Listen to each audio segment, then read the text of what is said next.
We welcome those of you who are joining us online. Our conversation today is talking about the year, planning for the year, and approaches to wellness. There is so much that comes with New Year resolutions and the things that we say we want to be about. And so I appreciate those of you who've tuned in, and for those of you who might tune in later, and for those of you who are gathered here in this room. But I'll begin now with an opening prayer. The Lord be with you. Let us pray. Gracious God, as we embark on this new year, we give thanks for opportunities to care for ourselves, our souls and bodies. Words that we pray in the Eucharistic prayer of our tradition. May we find ways to be intentional in all that we undertake, mindful of your abundance within and around our bodies. Also mindful of those who are without, who need your justice. Call us to be ones who are charitable, who are intentional. And collectively, all of it is a part of our wellness. In Jesus' name, amen. Amen. Thank you. So I have spent some time with a book by Bill Craddock. Many of you know Bill.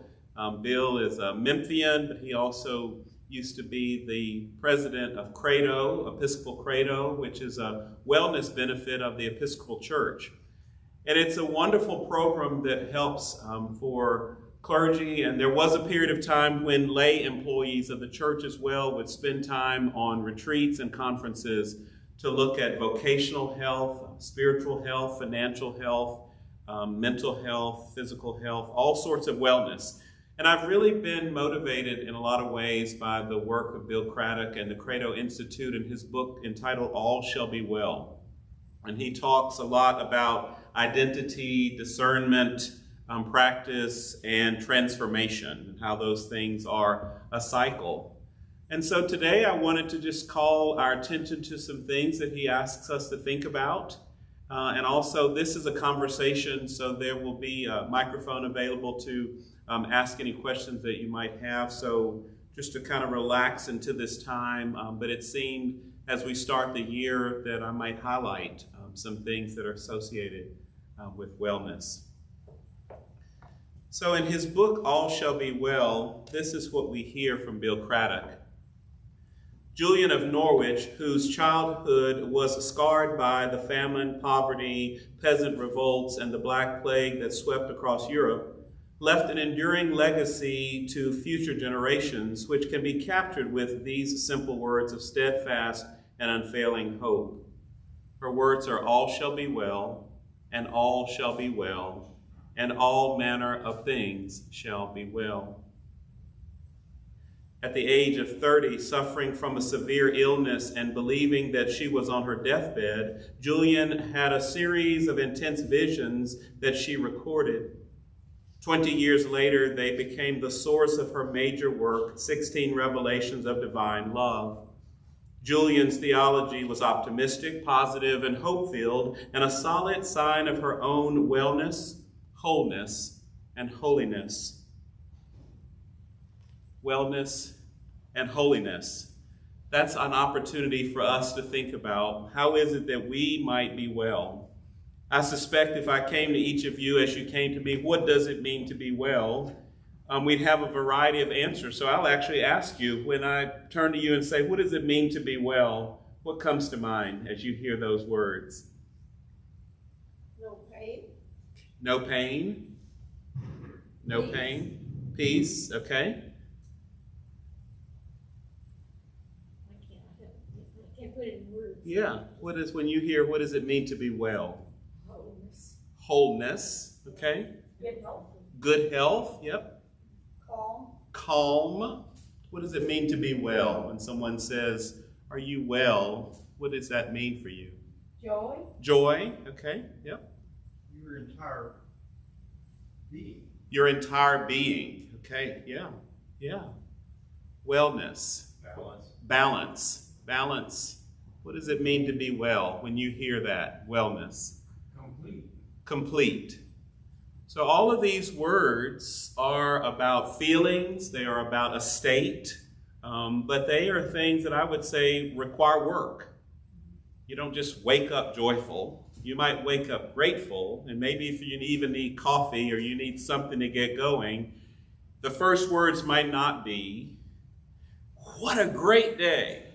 It might be that you're grateful that you're alive, right? But it may not take on all the energies that we're talking about that would suggest that we're just ready to go into what it takes, and yet there is this abundance. And so that is a part of the wholeness and the wellness, but it's an interesting thing that we are invited to be about. And so I've been thinking a lot about wellness. For me, it has a lot to do with the state of mind, but also how I feel, how I truly feel in my mind, body, and spirit. But also through the Episcopal Credo Institute, the things that I've learned about that is how are things financially? How are things vocationally? How are things, like I said, bodily, my mental health? All of those sorts of things were a part of what Credo has encouraged for the church to think about as ways of wellness. And again, this notion of Julian of Norwich, that all shall be well. But I was thinking in talking back to, I had talked with Bill Craddock some time ago, and like I said, many of you have met Bill before, but he talks about identity, discernment, practice, and transformation. Our identity asks the question, who am I? Discernment, who is God calling me to be? Practice is, how am I responding to God's call? And transformation, how am I changing? Right? Now that is this sort of flowing, many people like diagrams, but just kind of think about a cycle, just a constant cycle of who am I, who is God calling me to be, how am I responding to God's call, how am I changing? That is a part of the opportunity of wellness. And so some of the things that I've been thinking about lately is, what are we doing creatively and passionately to be well? I won't put you on the spot just yet, but it is a question to ask ourselves, creatively and passionately. Those are two important words, creative and passionate, because when we do things around which we are passionate, or we start to use our hands or our minds in different ways, we find new life. We learn about our potential. Many of you know that I've been recovering from a knee surgery. And it has been amazing to know that I can do a little bit more, and to know when I need to stop. My knee tells me when I need to stop. But there's something exciting about doing a little bit more. And if you've ever been infirmed in any way, you know that just baby steps is a step towards wellness. So many times wellness is not something that's so out of our reach. It is truly one step at a time. And so to think about being more creative in your life, being more creative in my life, and living into passions. One of my greatest passions is music. Since I was a little boy, vocal singing and choral music has been something that I've done with great passion, and started taking voice lessons when I was 9 years old. And it's just something that I do. And so one of the things, especially during the COVID-19 pandemic, is I'm listening to more music than I ever was. That has been able to clear my head and to sometimes consume me away from all of the other noise that comes with this time. But that passion has also, I would say, has led to some wellness for me. Might not sound like a big deal, but to have hours and hours of music, of jazz, of blues, of classical, of R&B, all of those things, even music that I used to listen to that my parents would play in our home growing up. I have my father's albums, some of his albums, and my mother's albums, and it's just fun. And all of those things might not sound like a big deal, right? But it is. And I can say that I've noticed a better state, as it were, some wellness that has come about. Another is renewal. The word renewal, sort of starting anew. One of the things that we did at the 8:30 service, and we'll do at 10:30, is we renewed our baptismal vows. There's something about being reminded of what we said long ago. Or if you were an infant like I was, it was said for you by your parents or godparents. But I've taken it on as my own. And to renew those vows, there's something about that that is a reality check and can also be a state of mind check. There can be something that happens that says, okay, this is leading to something, or this was done at the beginning because of something. And in this case, we're talking about baptism. It was to shape my faith, to form me, to nurture me, to encourage me in the same way that we do as adults and as teens, as children today, and as parents care for and form their children and the things in which they engage them on special projects. I'm thinking I'm putting someone on the spot here who's among us, but a few children in the parish have participated in a program at St. Mary's Cathedral where chalices were made by them. The daughter of one who's among us made a beautiful chalice, and so have others, from a place of creativity. And to think about the joy that comes with that and to learn how that gift is being shared with others, that is a part of the formation that comes out of renewal, that comes out of creativity, that comes out of passion. So I've been thinking about the formation of who we are as children and as youth and as adults, and those little seeds that are planted, they can take us far, even when we're discouraged or maybe even lose faith in the church and the church as an institution. All of the things that come with challenge, that there's something powerful that still can come from our engaging and renewing. Another is emotional health. Emotional health is probably one of the hardest because it is hard to get right and real with ourselves.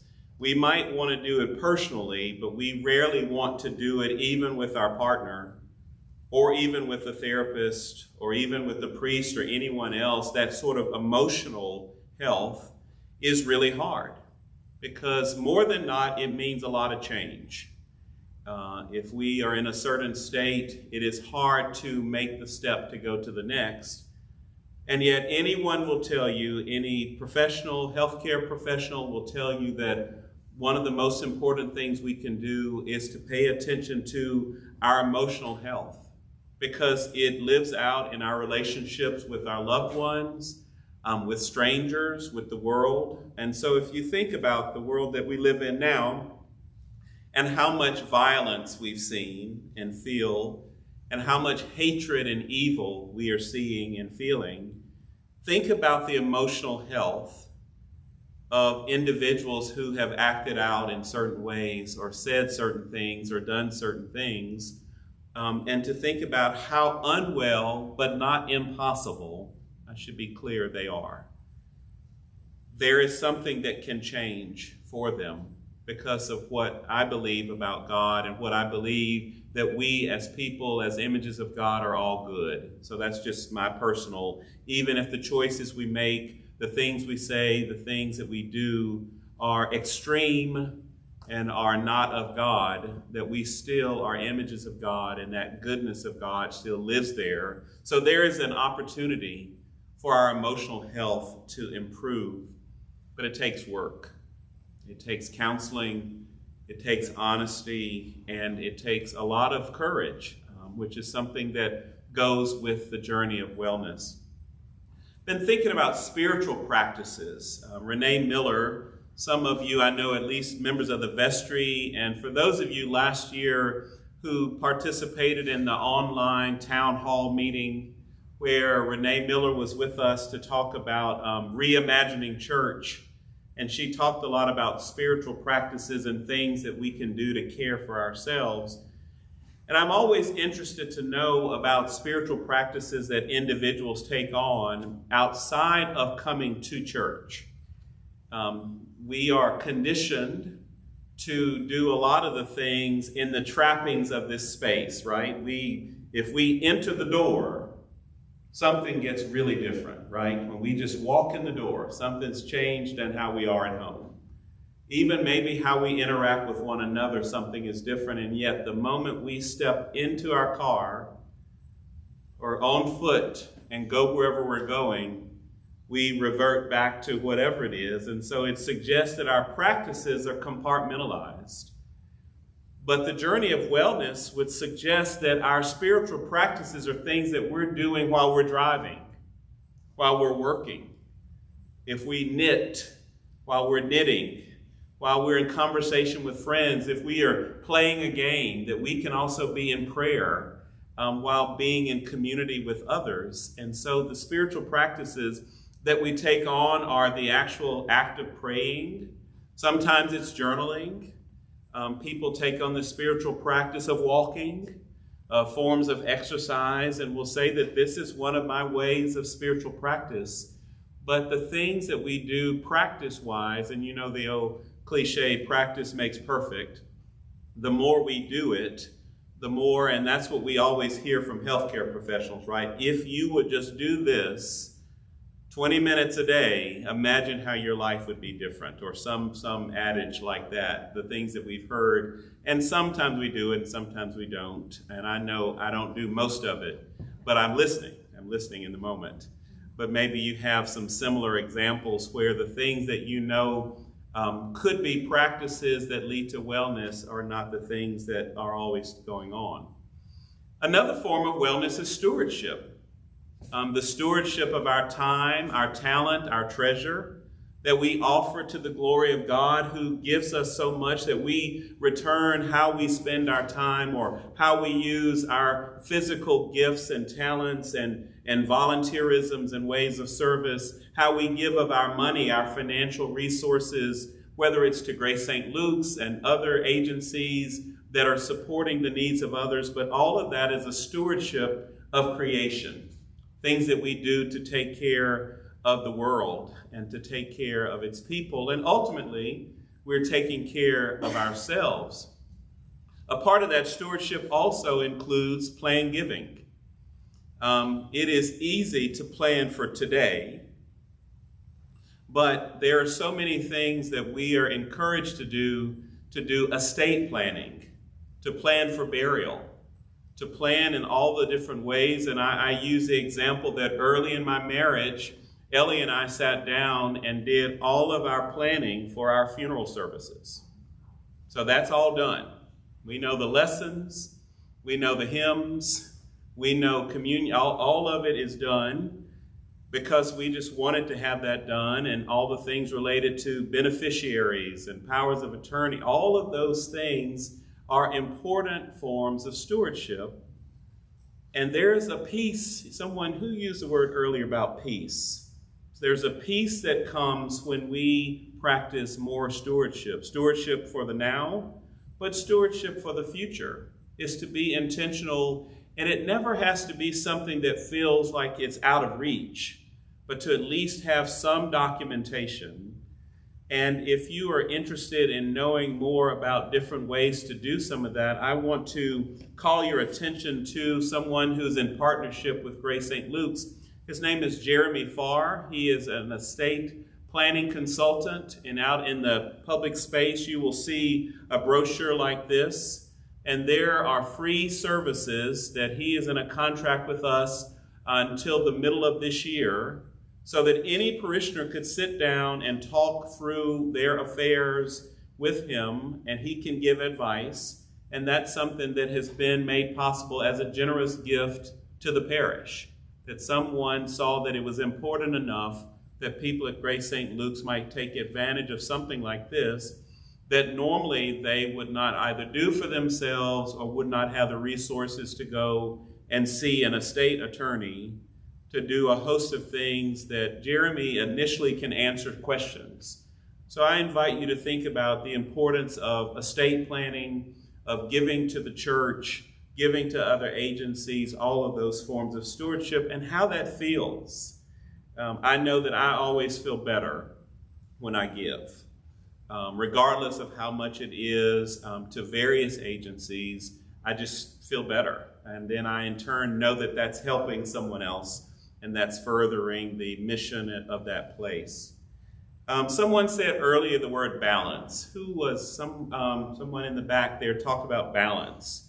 I'd be curious, what do we mean by balance today? I would love it because it is a goal, but who would be willing to speak to, and actually I'll ask Jeff to take a mic, who'd be willing to speak to the thoughts around balance? The person in the orange mask back there. Great. Thank you. I would just, I guess, with balance, all things in moderation, but also passion, right? So that work and family and spirituality and all of those things working together. I know I'm most at peace when I feel like I have things balanced. Okay. And, the words are not coming this morning. Well, now they're working for me. So what else? What else? And perfection? Did you say something about perfection? No, sorry. Go ahead. No. I'm joking. Your words were perfect. Thank you. So balance, moderation, and passion. I actually spent a lot of time talking about balance, but I want to thank our friend Andy. I have never put those two words together as a way to define balance, so thank you. Moderation and passion. Not overdoing it in any one area, but finding a way to moderately and passionately be engaged in something and how that feels. And I know what it has felt like when I have been in that place, but I also know what it's like when I'm not. And I suspect that you are in touch with yourselves in that way and know that too. And I actually know more people who are talking about balance and wanting balance and needing balance and always feel defeated the moment they even say it. Say, I'm out of balance, and they're already exhausted just saying that they want balance. But to think about how moderation and passion might come together as a form of wellness. Another word that's on my mind around wellness is transformation. That is something that's actually in the vision of Grace St. Luke's Church. We talk about transforming the world, that we are called to be transformed through the changes we make to the betterment of ourselves and to others, right? That we are to be different. We are to do things that may bring about prosperity or bring about joy or bring about gladness or bring about peace. And we are called to be transformed. And maybe you've heard that line that God is not through with us yet. God is not through with us yet, which means that we have work to do on earth, right here, right now. And wellness is about being transformed, about changing, even if change is one of the hardest things that most people encounter, right? Most people don't look forward to change. Now, some people can adjust when change comes, but I don't know most people who are looking forward to change unless they're in a dire situation or something is really, really bad. They want to change out of that. But in general, people aren't waking up at the start of the day and wanting all of life to change, because all of life would actually probably unravel. And most people aren't ready for it to unravel all right there in that time. And yet, transformation, I would say, is intrinsic to our baptism. Our life in Jesus, our life in the Spirit is to be one of change, of revelation, of new beginning, to be formed into something more or something different. And so that too as a form of wellness. The last thing, and I'm pulling from the description for today, is fitness, caring for our body, what we do to exercise and to eat and to stretch and to be still and to what we consume and how much we consume, all of those things collectively, our fitness, so our physical health, and how there's a correlation between physical health many times and mental health. And this is coming from professionals who talk about it all the time, that when we are more fit, and fit is relative, because fit has nothing to do with one's weight, as much as it is one's ability and mobility. And so that fitness is important. And again, this goes back to what I was saying at the beginning when I started, is baby steps. Everything, some form of fitness can lead to how we feel better. And it can be small, but we will normally know when that thing has come, when that moment has taken place.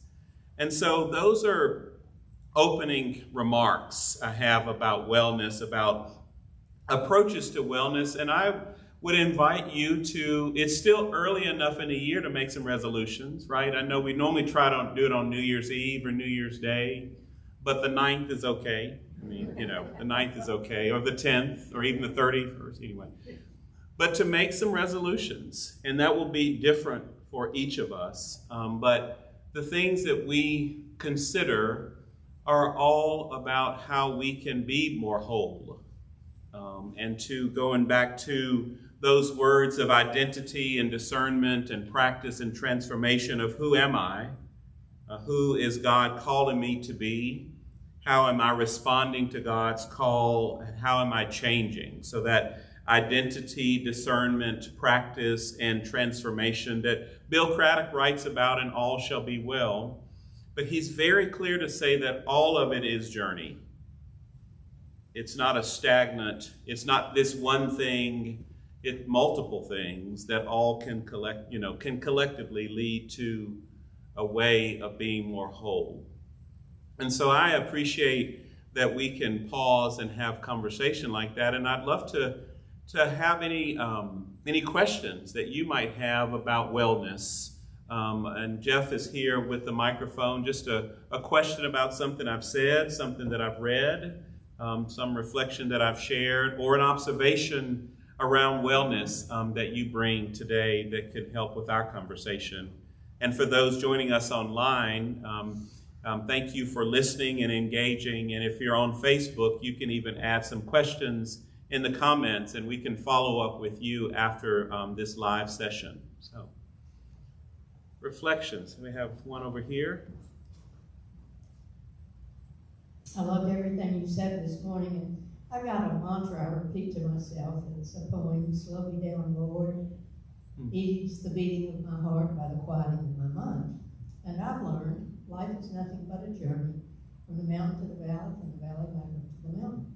And the one thing I found through, I love the baby steps. When maybe you can't walk again and you get out of your bed and you take one step, it's like, oh, wow, great. But I think anything that each of us go through in life that is painful, that is depressing, that is life-changing, if one finds the grace in all of that, one will survive.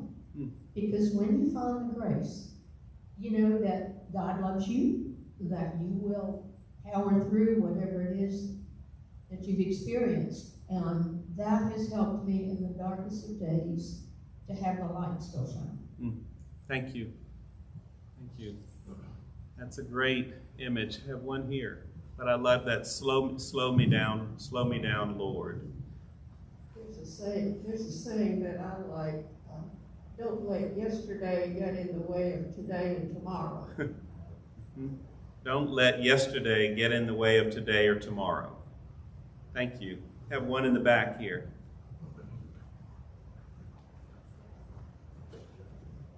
This is a reflection of sorts.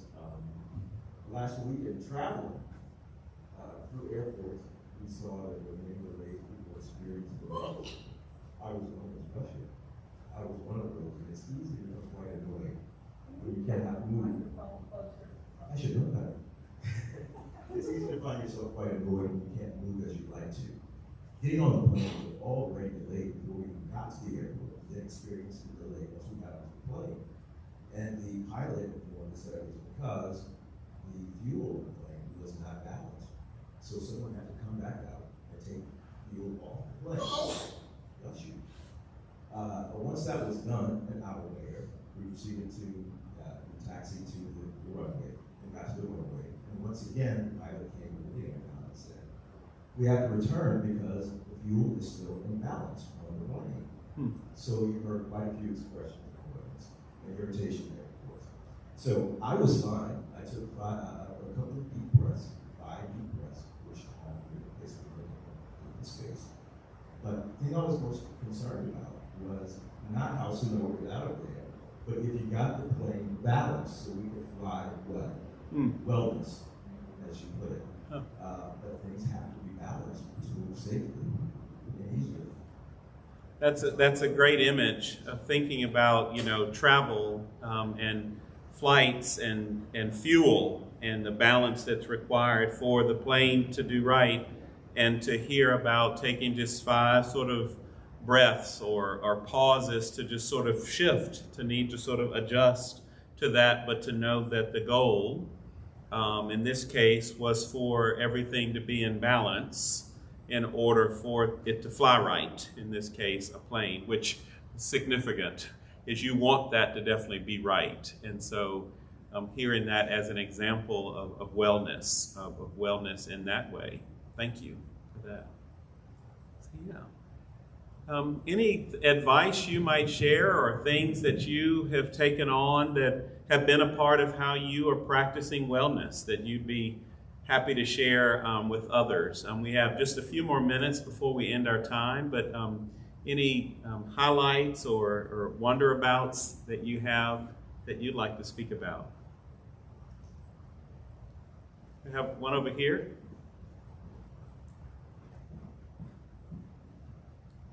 Whether this relates to wellness, I think what I have learned in this pandemic thing is patience, to accept things that I have no control over, because other things, because your schedule gets changed because of other events. You can have your whole life plan, you have your year plan, Right. Things suddenly change, and then you have to have patience to stand in line, get off the plane, get back on the plane, or to just adapt your life schedule Right. to the events that are taking place around you. Right. Thank you for that. So this a comment about patience, and I heard the word adaptability, adaptation. That has come out of the current health pandemic, and what that requires. And I suspect that patience, I won't put words into your mouth or results, as it were, but we learn a lot through patience. And many times certain balance can come for us because we have to adjust in order to navigate, even just to sort of get through it. And if we don't make any adjustments, and patience is actually one of the greatest gifts that we can give to ourselves, and many times to our loved ones who may not be used to us being patient. When we are more patient, it many times can spread. Have you heard the term non-anxious presence? There is something to be said about being non-anxious, which doesn't suggest that a person doesn't care, but typically that individual is making a decision to not add to the problem, or add to the issue, or add to the spirit of what's taking place, is to be just in that non-anxious, calm place. It might be doing cartwheels inside, don't get me wrong, but there's something about just being non-anxious and being patient in that moment, and how that too can be a part of how we are well. So yeah. Well, I'm grateful, friends, for today, and this again was just a conversation about approaches to wellness, and to think about things that we might do in our personal lives, things that we will be doing here in Life at Grace St. Luke's. The vestry just had an online retreat yesterday morning, and there'll be different programs and things throughout the year that are ways to bring people together in person, things that will be online, things such as this, various programs that are related to worship and formation and outreach and social justice and community engagement and congregational development, and the list goes on. All of those things that I personally and selfishly like to plug are a part of how we can be more well, how people who are associated with Grace St. Luke's can be more well is by engaging these things. 1 week from today, I'd love to just give you this title. Christy Altamont, who's the Recreation and Wellness Director, notice we now have a Wellness Director. This is the title she's given for next week at this time. Welcome to the wild world of GSL church sports, wellness, and fitness. And she talks about it as a wild world because there's so many activities for children and teens and adults, including a mindfulness program that Robbie and John McQuiston will be doing, and there's information on our website if you'd like to participate in mindfulness. There are some things that you can sign up for and participate in those ways. So thank you again, friends, for gathering today, and peace and blessings to those of you who've joined us online. Bye for now.